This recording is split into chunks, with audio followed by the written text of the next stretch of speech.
বাবারে ওস্তাদে ফোন করছে। কি কয়? হ্যালো ইলিলো, এখন কোথায় আর কি করছিস? না মানে ওস্তাদ আমি এই যে তুই কাজ না করে করে অনেক অলস হয়ে গেছিস, তোর কোন খোঁজ খবরই নাই।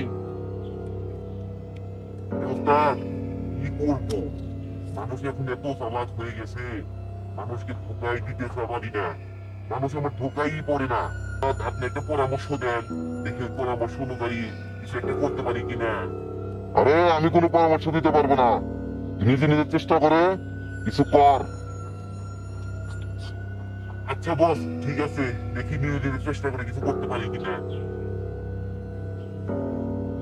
বস তো ঠিকই বলেছে, অনেকদিন হয়ে গেল কাউকে ধোকাই দিতে পারি না। এখন দেখি যাই নিজে নিজে কিছু একটা করি, বসে না থেকে যাই।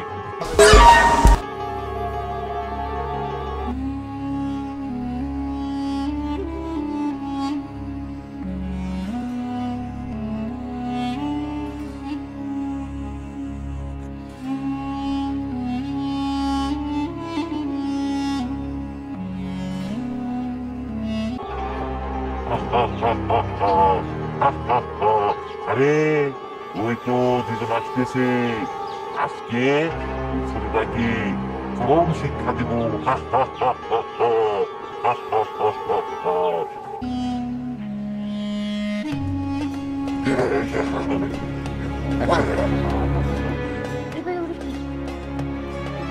কই ওখানে তো আমি কিছু দেখতেছি না। ওই দেখো ভূত ভূত ভূত। আরে ভূত টুত নাই। ওই কই আমি তো কিছু দেখতেছি না। এখানে আছে দেখো। কই ওখানে তো আমি কিছু দেখতেছি না। কই আরে এখানে কিছু নাই, চলো এই সব দেখে না এমনি আন্দাজে।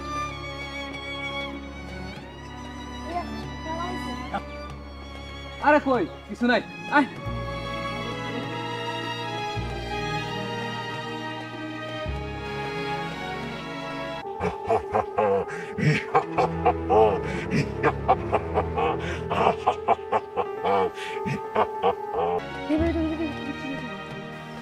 এই শুনে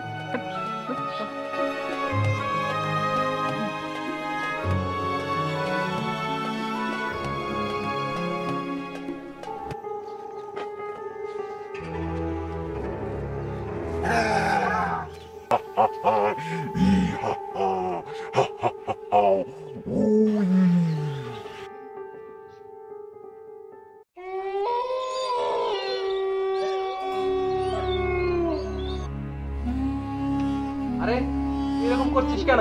তুই কি কোনো খারাপ স্বপ্ন দেখেছিস? ভাইয়া আমি তোমাকে সেদিন বলেছিলাম, তুমি বিশ্বাস করো নাই। ওই ভূতটা আজকে আমাকে মারতে আসছে। ও বুঝেছি, তোর উপরে শয়তানের আসর পড়েছে। তুই কালকে হুজুরের কাছে নিয়ে যাবো, এখন ঘুমা।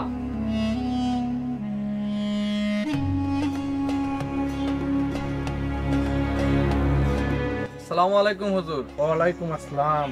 তা ভাইজান কেমন আছেন? আলহামদুলিল্লাহ আমি ভালো আছি। তো আপনার কাছে যাচ্ছিলাম, মাঝপথে দেখা হয়ে ভালোই হলো। তা ভাইজান কি বিষয়ে যাচ্ছিলেন? এই যে আমার ছোট ভাইটা অনেকদিন হলো এই এলোমেলো স্বপ্ন দেখতেছে, রাস্তাঘাটে দেখে ভাই ওই যে ওটা কি ভূত হ্যান ত্যান, মানে ওরা অনেক ভয় পেতেছে। কি করা যায় হুজুর? ও আচ্ছা বুঝতে পারছি, ওর উপরে শয়তান দূর থেকে আসর করতেছে। এইটা নিয়ে চিন্তা করেন না, ঝাড়া এবং তাবিজ দিলে পারে এটা ঠিক হয়ে যাবে। আচ্ছা আমি ওকে একটা তাবিজ দিয়ে দিচ্ছি, এটা ওর গলায় দিয়ে রাখলে তাহলে আর শয়তান দূর থেকে আসর করতে পারবে না। ঠিক আছে, এই নেন এই তাবিজটা ওর গলায় ঝুলে দেন, তাহলে আর শয়তান ওকে ভয় দেখাতে পারবে না। আচ্ছা ভাইজান তাহলে থাকেন, যাই আমার আবার কাজ আছে। ঠিক আছে হুজুর।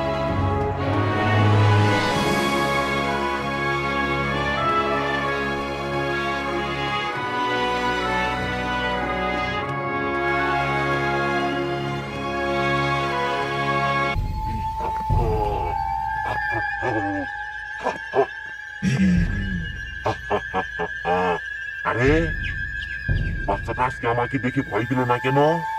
সব ওই হুজুরের দোষ। কি একটা ভুয়া কালাম দিয়ে ওকে তাবিজ বানিয়ে দিয়েছে যে আমাকে আর দেখতেই পেল না। আমিও সুযোগ পেয়ে নি, হুজুরকেও দেখে নেব আর বাচ্চাকেও দেখে নেব।